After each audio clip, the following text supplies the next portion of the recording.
தமிழ்நாடு வந்து முன்னேறவே இல்லை, தமிழ்நாடு தான் வந்து பின்தங்கி இருக்குது அப்படின்னு சொல்லிட்டு கம்பி சுத்திக்கிட்டே இருப்பானுங்க. தமிழ்நாட்டுல இருக்கக்கூடிய 41% ஆண்கள் வந்துட்டு குடிகாரர்கள் ஆனதுனாலதான் பெண்கள் வந்துட்டு வேலைக்கு போறாங்க அப்படின்னு சொல்லிட்டு தினமலம் போன்ற யோக்கியத்தனமான கும்பல்களுக்கு டைம்ஸ் ஆஃப் இந்தியாவுடைய கட்டுரை வந்துட்டு சம்மட்டி அடிய கொடுத்து இந்த மேக் இன் இந்தியா திட்டத்தால இந்தியாவுடைய உள்நாட்டு உற்பத்தி திறன் வெறும் 16% தான். தமிழ்நாடு மட்டும் பாத்தீங்கன்னாக்கா அதனுடைய ஜிடிபி 25% வந்துட்டு அடைஞ்சு ஒட்டுமொத்த இந்தியாவுக்குமே தமிழ்நாடு வந்துட்டு இன்னைக்கு வழிகாட்டி இருக்கு.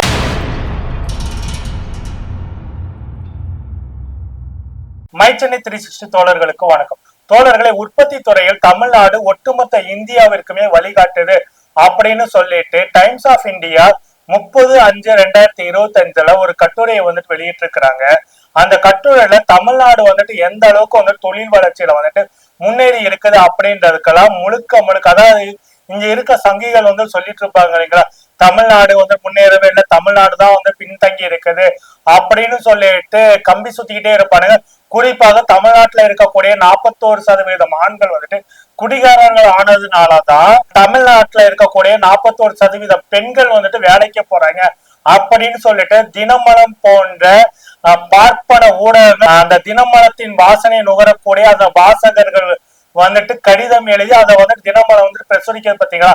இந்த மாதிரியான அயோக்கியத்தனமான கும்பல்களுக்கு டைம்ஸ் ஆஃப் இந்தியாவுடைய கட்டுரை வந்துட்டு சம்மட்டி அடிய கொடுத்து தமிழ்நாடு எந்த அளவுக்கு வந்துட்டு உற்பத்தி துறையில முன்னேற்றத்தை அடைஞ்சிட்டு இருக்குது அப்படின்றது எல்லாம் வெளிப்படையாக அந்த கட்டுரையில வந்து சொல்லி இருக்கிறாங்க.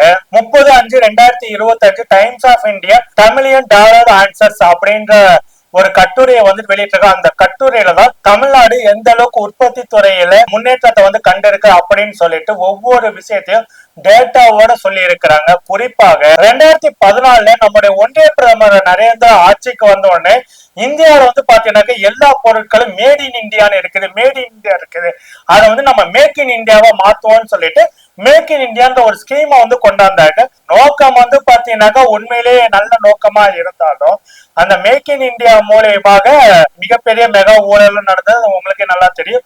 251 ரூபாய்க்கு போன் கொடுக்குறேன்னு சொல்லிட்டு மக்கள்கிட்ட வந்து சுரண்டிட்டு போன விஷயமும் ஒரு பக்கம் நடந்தது.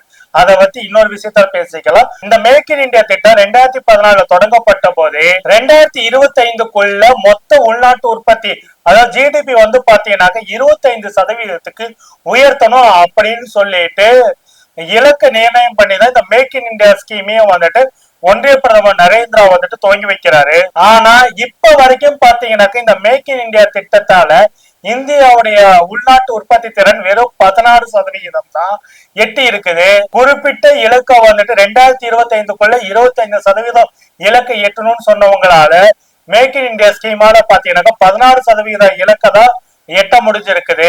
ஆனா இங்கதான் வந்து பாத்தீங்கன்னாக்கா சங்கிகள் சாக்காகிற விஷயம் இருக்குது.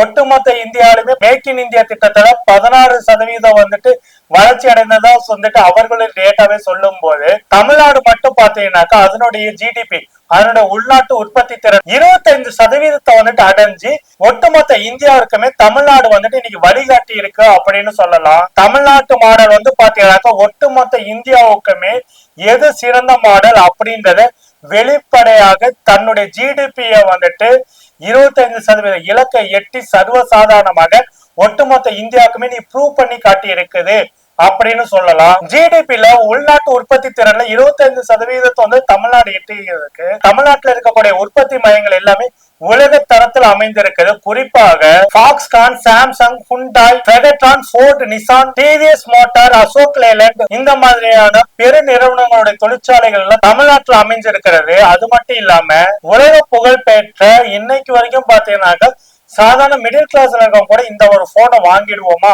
அப்படின்னு சொல்லிட்டு எய்மா வச்சிட்டு இருக்கக்கூடிய ஆப்பிள் போன். அந்த ஆப்பிள் போன் தயாரிக்கிற நிறுவனங்கள்ல வந்து பாத்தீங்கன்னாக்கா 50,000க்கும் மேற்பட்ட பணியாளர்கள் பல லட்சக்கணக்கான ஐபோன்களை வந்துட்டு உற்பத்தி பண்ணிட்டு இருக்கிறாங்க. அதே போல நைக் நிறுவனத்திற்கு தேவையான பொருட்களை தயாரித்து கொடுக்கக்கூடிய ஃபென்டை நிறுவனம் வந்து பாத்தீங்கன்னாக்க 37,000 பணியாளர்களோட பல தொழிற்சாலைகளை வந்துட்டு இயக்கிட்டு இருக்கிறாங்க.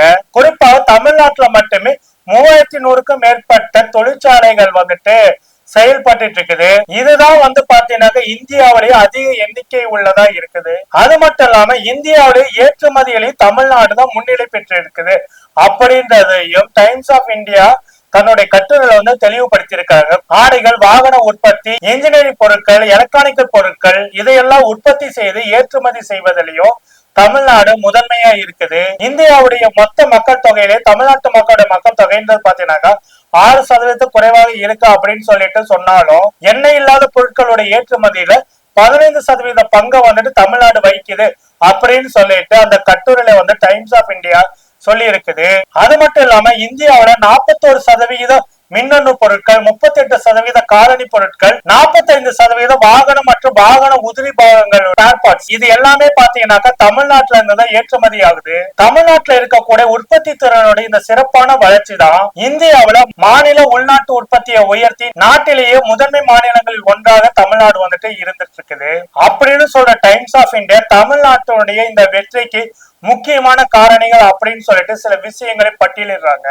அதுல குறிப்பாக இன்ஃப்ராஸ்ட்ரக்சர் அண்ட் இண்டஸ்ட்ரியல் கிளஸ்டர், இந்த உள்கட்டமைப்பு மற்றும் தொழில்துறை கிளஸ்டர்ஸ்ல வந்துட்டு பாத்தீங்கன்னாக்கா இவ்வளவு பெரிய அச்சீவ்மெண்ட் அடையிறது ஒரு நைட்ல வந்து நடந்த விஷயம் கிடையாது. மாநில அரசு துறைமுகங்கள், சாலை அமைப்புகள், தொழில்துறையில முதலீடு இது எல்லாம் செஞ்சுட்டு இருந்திருக்காங்க. அது மட்டும் இல்லாம 1971 திமுக அரசு சிப்காட் அப்படின்ற தொழில் பூங்காக்களை வந்துட்டு உருவாக்குச்சு. அது மூலமா பாத்தீங்கன்னா தமிழ்நாட்டுடைய இன்ஃப்ராஸ்ட்ரக்சரை வந்துட்டு நல்லா பில்ட் பண்ணாங்க. அதனால தமிழ்நாட்டினுடைய உற்பத்தி துறை வந்து பாத்தீங்கன்னாக்கா தேசிய அளவுல வந்துட்டு முதன்மையாக போறதுக்கு முக்கிய காரணமாக இருந்தது. இதனால பாத்தீங்கன்னாக்கா இன்வெஸ்டர்ஸ் எல்லாமே, அது உள்நாட்டு இன்வெஸ்டர்ஸா இருக்கட்டும், வெளிநாட்டு வெளிமாநில இன்வெஸ்டர்ஸ் யாரா இருந்தாலுமே அவங்க வந்தாங்கன்னாக்கா அவங்க ஈஸியா தொழிலை தொடங்குவதற்கு நிலம் உட்பட அடிப்படை வசதி எல்லாமே இங்க தமிழ்நாடு வந்துட்டு தயாராகவே வச்சிட்டு இருந்தது. கோவை, திருப்பூர், சென்னை போன்ற நகரங்கள் வந்து பாத்தீங்கன்னாக்கா சிறப்பு தொழில்துறை மையங்களாகவே உருவெடுத்தன. அது மட்டும் இல்லாம முதலீட்டாளர்களுக்கு அரசனுடைய ஆதரவு வந்துட்டு நல்லபடியாகவே இருந்தது. தமிழ்நாடு அரசுடைய கைடன்ஸ் ஆஃப் தமிழ்நாடுன்றது பாத்தீங்கன்னாக்கா முழுக்க முழுக்க சேவை முதலீட்டு மையமாக இருக்குது. இந்தியாவில பல மாநிலங்கள்ல பாத்தீங்கன்னாக்கா ஒற்றைச்சாளர் அனுமதி, முதலீட்டாளர்கள் மாநாடு அப்படின்றது வெறும் பிரச்சாரம் மட்டுமே, அதுவும் தேர்தல் நேர பிரச்சாரமாகவே பயன்படுத்தப்பட்டது.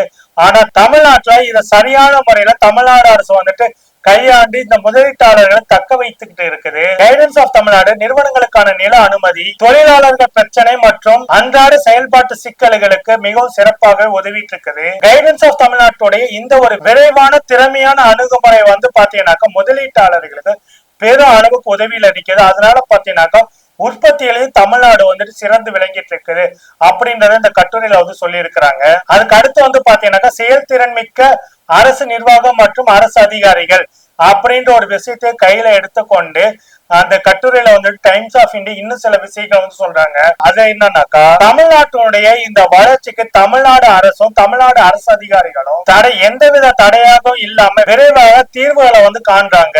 ஒன்றிய அரசு மின்னணு சாதனங்களின் உதிரி பாகங்களுக்கான ஊக்கத்தொகை திட்டத்தை அறிவித்த போது தமிழ்நாடு அரசு ஒரு வாரத்துக்குள்ள தன்னோட திட்டத்தை அறிவித்து மின்னணு சாதனங்களுடைய ஏற்றுமதிய இப்ப இருக்கிற $16 பில்லியன் இருந்துட்டு $100 பில்லியன் உயர்த்துறதுக்கான டார்கெட்டை வந்து பிக்ஸ் பண்ணி இருக்கிறாங்க. மேலும் அரசு மற்றும் நிர்வாக தலைமை வந்து பாத்தீங்கன்னாக்கா தொழிலாளர்களுடனான பிரச்சனைக்கு வந்து சமரச தீர்வுகளை காண்றதுக்கான எல்லா வகையான ஏற்பாடுகளும் செய்யறாங்க.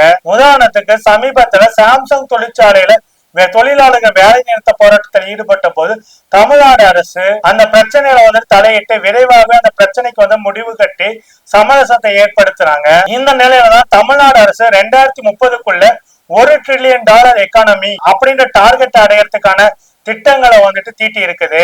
ஆக மொத்தத்துல இந்தியாவின் உற்பத்தி துறையில தமிழ்நாடு பிற மாநிலங்களுடைய உற்பத்தி துறைக்கு முன்னுதாரணமாக இருந்துட்டு இருக்குது. உத்தரப்பிரதேசம், மத்திய பிரதேசம், குஜராத், ஆந்திரா, தெலுங்கானா போன்ற மாநிலங்கள் தங்களுக்கு இடையேயான போட்டியில தமிழ்நாட்டினுடைய இந்த வெற்றி பாடங்களாக தமிழ்நாட்டினுடைய இந்த சக்சஸ் ஃபார்முலா வந்து பின்பற்றினாலே இந்தியா சீக்கிரமாகவே உற்பத்தி துறையில உலகளாவிய அளவுல மிகப்பெரிய சக்தியை உருவெடுக்கும் அப்படின்னு சொல்லிட்டு Times of India Tamilian dollar answer அப்படின்ற கட்டுரையில வந்துட்டு வெளிப்படையாவும் வந்துட்டு பல விஷயங்களும் சொல்லி இருக்கிறாங்க. தமிழ்நாடு வந்து பாத்தீங்கன்னாக்கா முன்னேறவே இல்லைன்னு சொல்லக்கூடிய சங்கிகளுக்கும் தற்கூரிகளுக்கும் வந்து டைம்ஸ் ஆஃப் இந்தியாவுடைய இந்த கட்டுரை வந்துட்டு சரியான பதிலடியை வந்து கொடுத்திருக்கு அப்படின்னு பார்க்க முடியுது. தோழர்களே, நன்றி, வணக்கம்.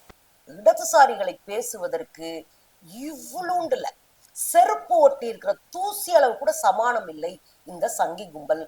குறிப்பா சாட்டை துரைமுருகனும் அவங்க அண்ணே சில்ற சீமானும் தகுதியற்றவர்கள்.